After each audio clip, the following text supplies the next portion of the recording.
Hello, welcome to Lesson 15, and Lesson 15 is going to be about changing fractions over to decimals, and sometimes when we do that, we are going to be faced with a repeating decimal. So the first part of the lesson is going to deal with the difference in a terminating decimal and a repeating decimal. And the terms are very self-explanatory. Terminating means it stops, terminates, it comes to an end. But a repeating decimal is just as it suggests. It repeats. It either repeats itself or it repeats a pattern over and over and over again. And normally when we have that, we are instructed to round to 2 decimal places or to the 100th place or the 1000th place. So you'll have to be careful to pay attention to what your directions say concerning that. Okay? Alright, so we see that 3/4 could be changed into a decimal. We know that 3/4 is like the same as saying 3/4, which is 75 cents. And 3/4 is 75 hundredths. They're the same thing. And we found that by dividing the top number, the numerator, by the bottom number, the denominator. So 4 into 3 won't go, obviously, so that's where the decimal comes in. We add a decimal and a 0 and even another 0 to make it come out evenly to 75 hundredths. 2/3, however, will not divide evenly. That's going to be a repeating decimal.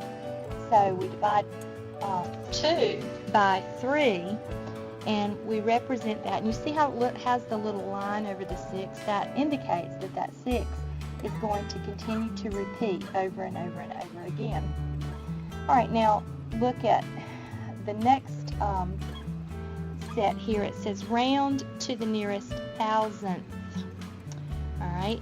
Well, first you have to count where's the thousandth place. We know it's 3 places from the decimal because we have tenths, hundredths, thousandths. And then what do? When we round, we look to the very next one to the right to decide what to do to the one we're supposed to be rounding to. In this case, we know that 7 is higher than 5, so we're going to round this 8 up to a 9. And here we did. And then all of this that's behind that thousandth place is going to just go away. It's going to turn into zeros, and they carry no value, so we'll just leave those off. Okay, next frame.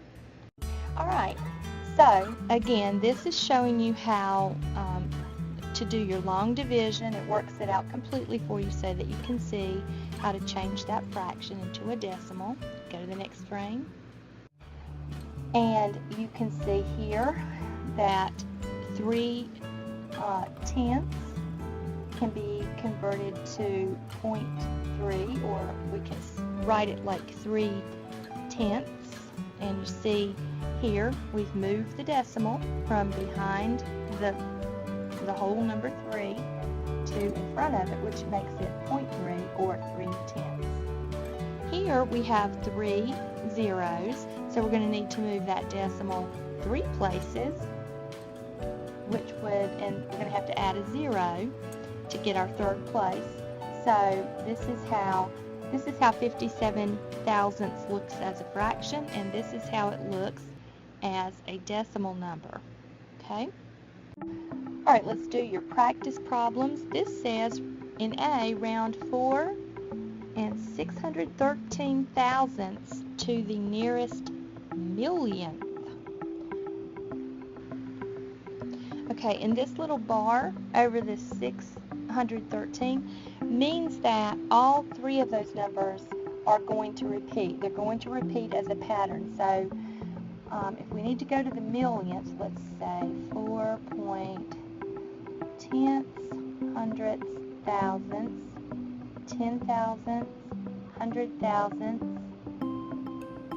millionths, and then we'll have to go to 10 millionths to know what to do. This 3 is in the millionths place, so we have to look to the next one to the right to determine what to do to this 3, and we're going to simply say 4.613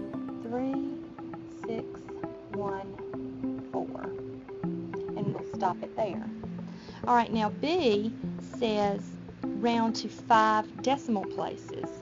So we're going to write the number, and the 416 are going to repeat, so I'm just going to make them repeat a few times, really more than necessary, but I'm going to, just for demonstration purposes. That's how it would look. It keeps repeating the pattern. All right, so I look 1, 2, 3, 4, 5 decimal places.